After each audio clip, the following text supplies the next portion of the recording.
Did Barbie Imperial post chain photo with Richard Gutierrez? Kung bago ka lang sa channel na ito, huwag kalimutang mag-like, share, comment, and subscribe. At huwag kalimutang pindutin ang notification bell icon para maging updated ka sa bawat upload nating video. Nag-post ang aktres na si Barbie Imperial ng kanyang gym photo sa Instagram story kahapon May 27, 2024. Makikita sa larawan ng aktres ang mirror selfie niya, suot ang kanyang gym outfit. Ngunit ang mas nakaagaw ng atensyon ng netizens ay ang lalaki sa likuran ni Barbie na nag-i-ehersisyo rin.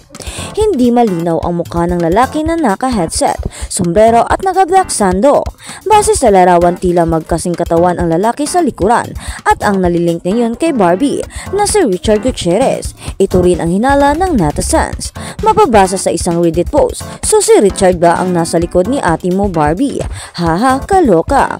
Komento naman ng isang netizens, Barbie really thinks Richard is such a great coach. That's flex-worthy, nagpabudol. Sabi naman ng isa pa, ano ba yan si Barbie? Di naman sikreto na pamilyadong tao, pati yung abuse na pinagdaanan ni Sarah tapos pumatol pa dyan. Wala na bang iba? Sir Richard naman, sa dinami ng pasaring na kinakalat ng camp niya sa lifestyle ni Sarah, hindi man lang iniisip yung mga anak niya. Fresh pa ng breakup at back and forth between him and Sarah. To those kids tapos nagpapasoft lunch agad sa babae na mas bata sa kanya, nakakadiri. Are people supposed to castigate Sarah for allegedly spending her husband's money? Tapos makikita mo itong husband's ginagastos, pero sa hindi naman niya asawa in the first place. Lud. Spotted na magkasama din sina Richard at Barbie sa South Korea noong nakaraang Sabado, May 26, 2024. Nasa Myeongdong area, isang shopping destination sa nasabing bansa ang dalawa.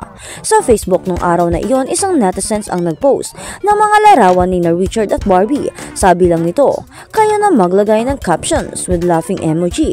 Sa comment section naman, nagkwento ang netizens kung paano siya nagpakuha ng selfie kay Barbie. Hindi rin daw siya nakapag-selfie kasama si Richard dahil ayon umano kay Barbie, bawal silang makunang magkasama. Sabi ng netizens, gusto ko din sanang magpa-pic kay Boy. Sabi ni girl, hindi daw pwede makita silang magkasama. Napaisip tuloy ako kung ako lang ba ang nakakakilala sa kanila. Mabait naman daw si Barbie sa kanya at nakipagkwentuhan pa.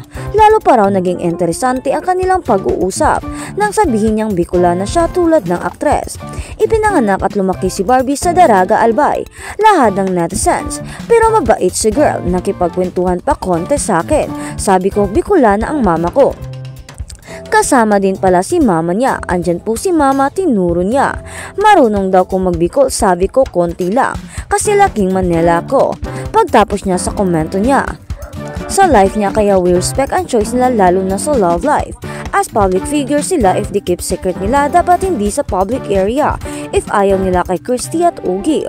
Unang spotted na magkasama sina Richard at Barbie sa isang gastropub sa Westgate, Alabang, Muntinlupa City noong January 6, 2024. Ilang customers sa kanilang paligid ang kumuha ng dalawang celebrity. Kumalat ang nasabing video sa social media hanggang sa makarating sa PPH or Philippine Entertainment Portal. Hindi gaanong malinaw ang video, ngunit mahihinuhang sina Richard at Barbie nga ang magkatabi sa isang mesa kasama ang ilang kaibigan. Napansin ng mga customers na nakakakita kina Richard at Barbie sa gastropub. Sa sobrang kapalagayan nila ang isa't isa. Bantay sarado pa ni Richard si Barbie, sabi ng isang source. Pinatunayan din ng source ang pagiging gentleman ni Richard kay Barbie dahil inalalayan muna ito ng aktres nang magpunta ito sa comfort room. Nananatili namang tikom ang bibig ni Sarah Labati sa pagkakaugnay ng kanyang estranged husband na si Richard sa kapamilya aktres na si Barbie noong April 2, 2024 sa MediaCon ng TV5 drama series na Lumuhod Ka sa Lupa. Nahinga ng reaksyon si Sarah ng Entertainment Press tungkol sa bulong-bulungang may espesyal na relasyong namamagitan kina Richard at Barbie. Ito ay matapos kumalat na magkasama sa isang gastropub sa Westgate, Alabang, Muntinlupa. Maikli at natatawang sagot ni Sarah sa Entertainment Press na reaction. Hanggang ngayon ay nananatiling tikom ang bibig ni Richard at Barbie kung ano nga ba talaga ang totoong namamagitan sa kanilang dalawa.